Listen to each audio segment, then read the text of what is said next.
ఇది చాలా పవిత్రమైన కార్తీక పౌర్ణమి రాత్రి. ప్రతి ఇల్లు, ప్రతి దేవాలయం దీపాలతో వెలుగుతుంది. ప్రజలు శివుడిని, విష్ణువును ప్రార్థిస్తూ దీపాలను వెలిగిస్తున్నారు. కానీ మనం ఈ రోజు ఎందుకు జరుపుకుంటామో తెలుసా?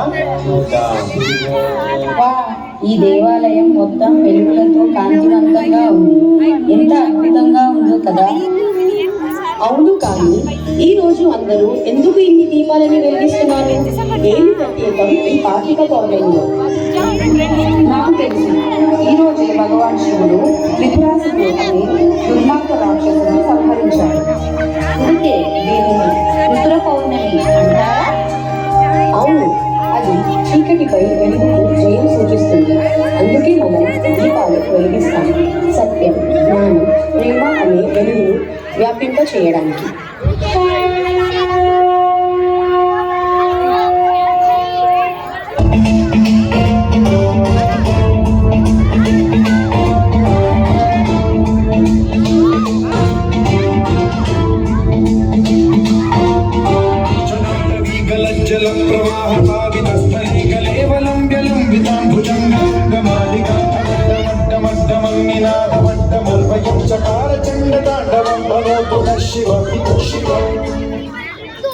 భక్తులారా, మీరు వెలిగించే ఈ దీపం వెలుగులని చీకటిని మాత్రమే కాదు, మన మనసులోని చీకటిని కూడా తొలగించాలి. మనసులోని చీకటి అంటే కోపం, అసూయ, అహంకారం కదా స్వామి.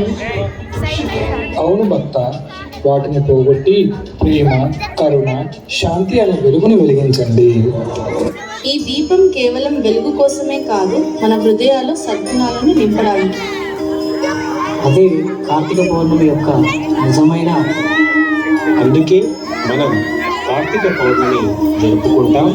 శివుడి జయాన్ని స్మరించడానికి మరియు వెలుగు ఎప్పుడు చీకటిపై విజయం సాధిస్తుందని గుర్తు చేసుకోవడానికి.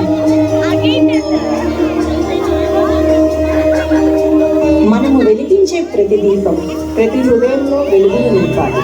మా శ్లోక ఫ్యామిలీ అందరికీ, పేరెంట్స్, టీచర్స్, స్టూడెంట్స్ అందరికీ లక్ష దీపోత్సవ శుభాకాంక్షలు.